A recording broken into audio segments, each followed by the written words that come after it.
से बड़ा बयान अगर कोई दे सकता है तो वो केजरीवाल साहब दे सकते हैं, लेकिन मैं सिर्फ इतना ही कह सकता हूं कि हमें अपनी जुडिशरी पे मान है और हमारी हिंदुस्तान की जुडिशरी का देश और दुनिया में एक नाम है।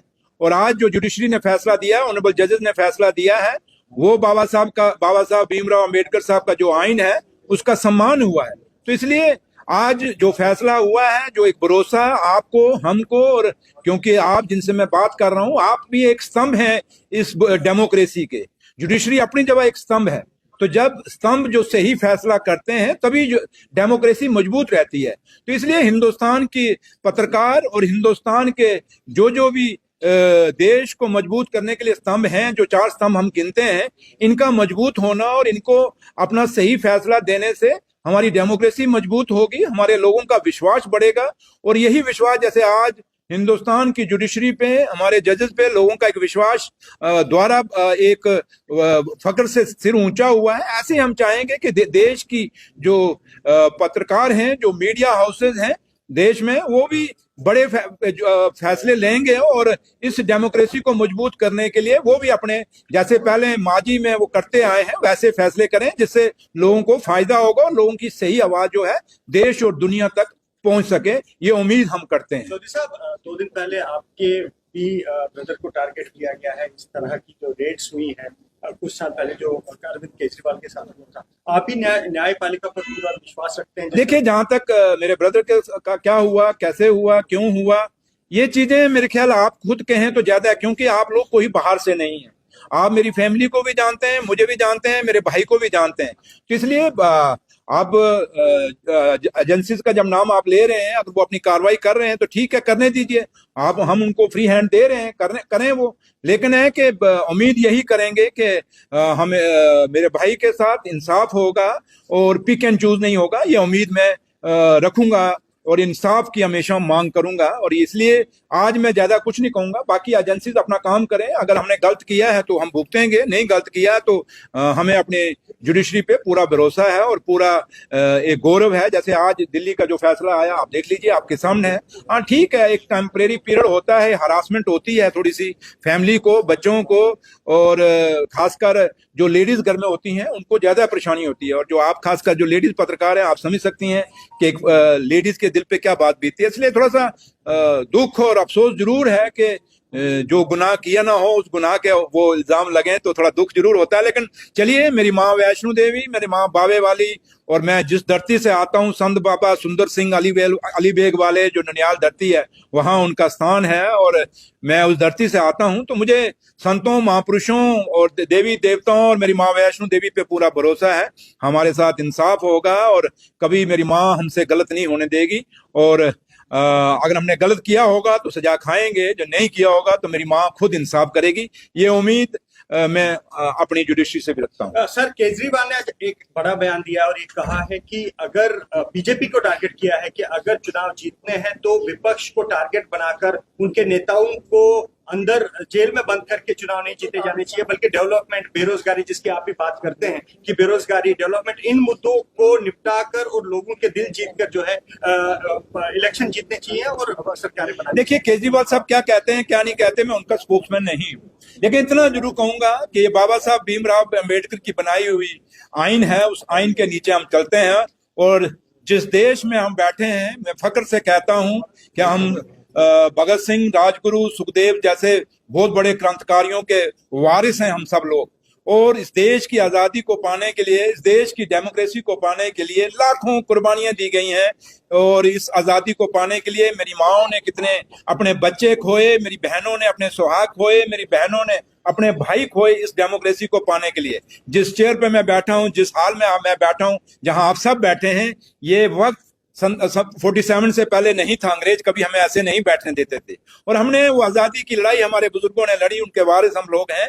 तो उम्मीद यही रखते हैं कि देश में मुद्दों पे बात होगी और मुद्दों पे ही इलेक्शन लड़े जाएंगे। और मुद्दे जो लोगों के जेन्युइन जो काज हैं, या जो आजकल जो हमारी नौजवान पीढ़ी है, जो नौजवान जो इस देश के वारिस हैं, जो आने वाली हमारी नस्ल है, उसके लिए तवज्जो दी जाएगी। क्योंकि हमारी नस्ल को कुछ लोग खराब करना चाहते हैं कि हमारी आज जो आने वाली नस्ल है वो ड्रगिस्ट हो गई है, और आज की नस्ल भी कितनी ड्रगिस्ट हो गई है।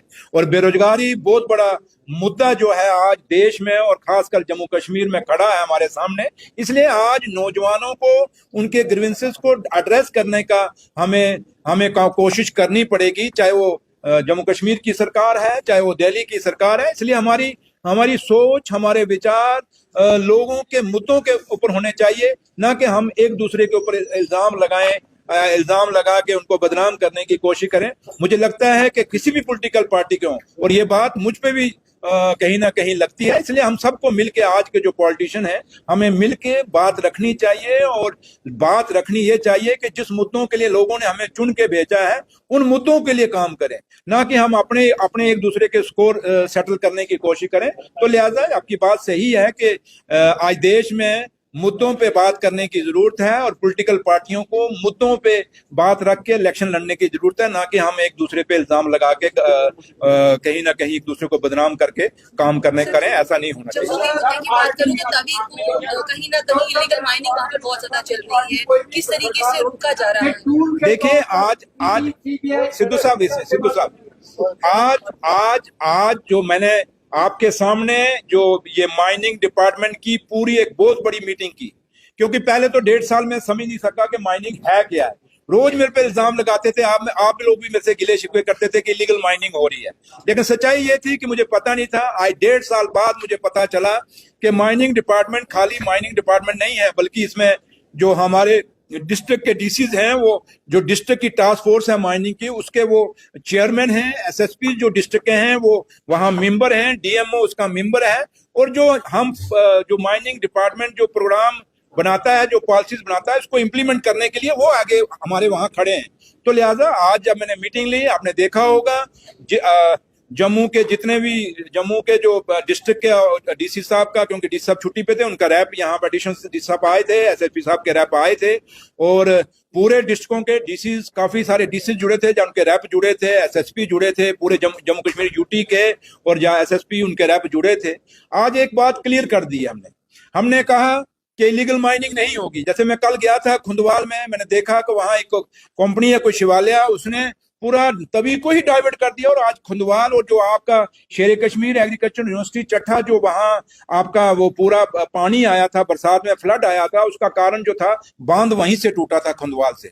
और उस खुंदवाल का बांध टूटने का कारण सबसे बड़ा ये था कि वो शिवालय जो कंपनी थी, उसने पूरी तभी को डाइवर्ट सेट कर दिया था, और बांध टूटने से आज हालत ये जो मैं कल देख के आया हूँ बेलीचराना और खुंदवाल के अंदर, कि अगर उसको नहा रोका गया तो ये पूरा खुंदवाल, ये चट्ठा, ये चट्ठा पिंड, ये चट्ठा फार्म, ये नीचे के जितने भी हैं बलोल तक इलाके हैं, सारे तबाह हो जाएंगे। तो इसलिए इस माइनिंग को रोकने की जरूरत है, और आज मैंने बिल्कुल क्लियर डायरेक्शन दे दिया है कि विदाउट पर्ची क्रैशर से कोई गाड़ी नहीं निकलेगी। जो पर्ची सिस्टम है हमारा, जिसको माइनिंग डिपार्टमेंट कंट्रोल करता है, उस पर्ची के बगैर कोई गाड़ी नहीं निकलेगी क्रैशर से। और दूसरा है कि जितनी भी गाड़ियां हमारी जो माइनिंग में क्रैशरों पे डंपर्स हैं, या ये अपना जो रेता बजरी का काम करते हैं माइनिंग का, कोई भी गाड़ी, ये आप भी सुन लीजिए, विदाउट जीपीएस नहीं बाहर निकलेगी। ये भी डायरेक्शन हमने दे दी, क्योंकि नई जो हमने रिफॉर्म्स माइनिंग में लाए, जब से मैं मिनिस्टर बना हूं, ये 2 महीने पहले आपने देखा होगा, हमने बाइसैक एक कंपनी जो है वो, उसके हवाले पूरा इसका नेटवर्क ऊपर से हम पूरा चेक करेंगे थ्रू नेटवर्क के, भाई कहाँ सैटेलाइट से हम देखेंगे कहाँ गाड़ी कौन सी है। और दूसरा, हमने सीधा जितने भी एमडीएल से, क्योंकि एमडीएल एक ऐसा था जो ये लोगों को डिस्पोजल दिए जाते थे, मिनरल डिस्पोजल दिए जाते थे, जिसके साथ इलीगल माइनिंग, वो आज की डेट में सारे एमडीएल मैंने कैंसिल कह दिए, मैंने उनको कह दिया है।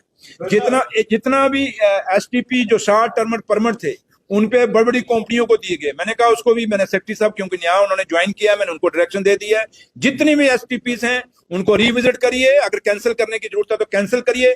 कोई भी कंपनी की गाड़ी, कोई भी क्रैशर की गाड़ी विदाउट जेपीएस नहीं निकलेगी, विदाउट पर्ची माइनिंग पे नहीं निकलेगी। ये आप लोगों को हम आज, ये जो रेता पर्ची के जो रेट्स हैं, क्या इसको सरकार कोई रेगुलेट करने जा रही है? पब्लिक डोमेन में रेट्स डाले जाएंगे? मैंने वही कहा, ये जो मैंने आपको पर्ची कही ना, जब ये पर्ची इंप्लीमेंट होगी, क्योंकि आज देखिए, मैं वही कह रहा हूँ ना कि ये जो पर्ची आज हमने इंप्लीमेंट की है, अब इलीगल माइनिंग नहीं होगी। जब लीगल पर्ची से सब कुछ जाएगा, फिर हम कंट्रोल करेंगे उसके बाद। अभी तक रेट्स हैं इसके मिनिमम मैक्सिमम क्या रेट है? Mining as it is mining department से कोई वो नहीं हुआ, लेकिन ये चीजें आप लोगों ने बड़ी बड़ी मेरे नोटिस में लाई। मैंने कहा ना, जैसे आज मीटिंग जो मैंने की, इतनी बड़ी मीटिंग आपके सामने हुई, आपने खुद देखा है कि वर्चुअल मोड, कश्मीर पूरे से वर्चुअल मोड पे लोग ऑफिसर सारे जुड़े हुए थे, डीसीज एसएसपी जुड़े हुए थे, जम्मू के भी जो आउटर जितने भी डिस्ट्रिक्ट हैं, किश्तवाड़, डोडा, राजौरी, पुंछ से सारे डीसी एसएसपी जुड़े हुए थे। आज बड़ी क्लियर कट एक मीटिंग हुई है, और क्योंकि मैंने कहा कि 1.5 साल मुझे भी समझने में लगा। अब मेरे सेक्रेटरी साहब नए आ गए, क्योंकि चलो अभी पुराने सेक्रेटरी थे, उनको पता था, लेकिन अब इनको समझने में टाइम लगा। मुझे समझ है, रेट फिक्स करने पर कुछ काम मैं करेंगे इसमें, हाँ यस, क्यों नहीं करेंगे, लेकिन इसमें आप लोगों की सपोर्ट की जरूरत है। आप लोग भी, आप मीडिया के जो लोग हैं, सजेशंस मुझे दीजिए, इन राइटिंग दीजिए, ठीक है? यहाँ आप मुझे क्वेश्चन पूछ देंगे, बट उससे नहीं, आप इसमें कैसे। और आज मैंने एक और डायरेक्शन भी अपने सेक्रेटरी को दी है माइनिंग को, कि हम देखें कि बेस्ट माइनिंग पॉलिसी कौन सी है। कुछ जैसे उत्तराखंड के लोग कहते हैं कुछ वहां की बेस्ट पॉलिसी है, कुछ कहते हैं हिमाचल की माइनिंग पॉलिसी बेस्ट है।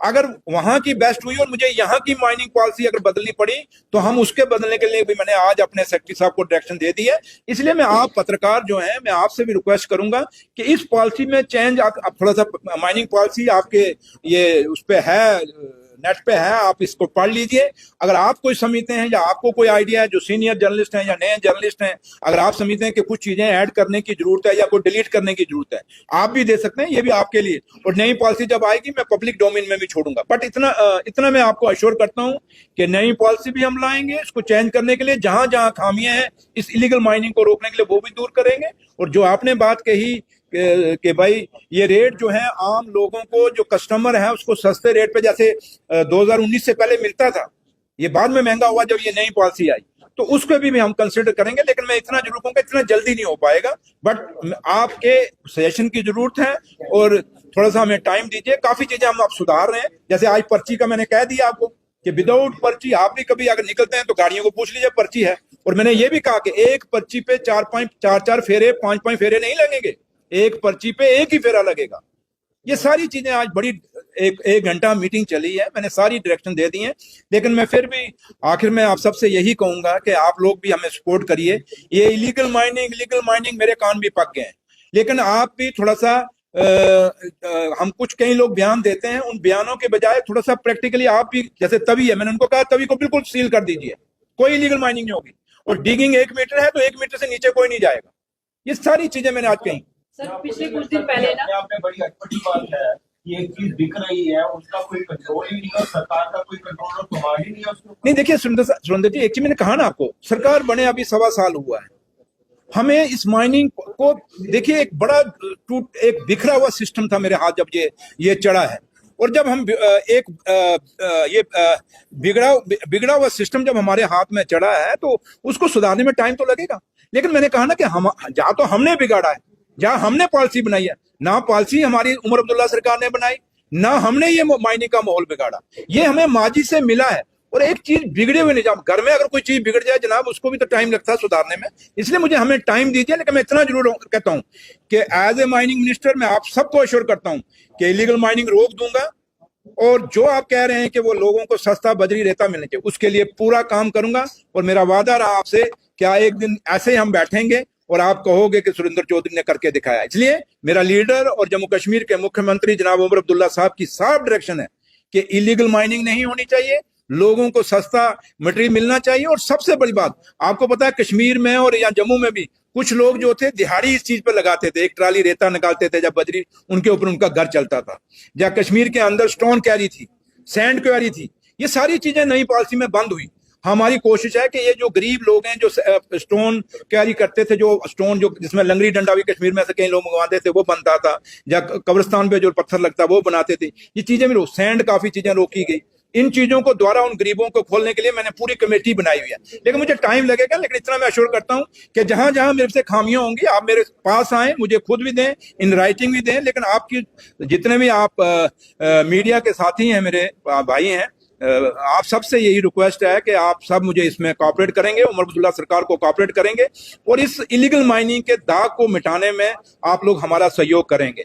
और जहां जहां खामियां हैं, थोड़ा सा आप भी, ये जो कंपनियां बाहर से आके काम कर रही हैं, डेवलपमेंट के नाम पे हमारा सारा रिसोर्सेज बेच रहे हैं, इन पे भी आप कसर रखेंगे, नजर रखेंगे, आप लोग भी रखेंगे, हम भी रखेंगे। तो ये उम्मीद आपसे रखते हैं। Thank you.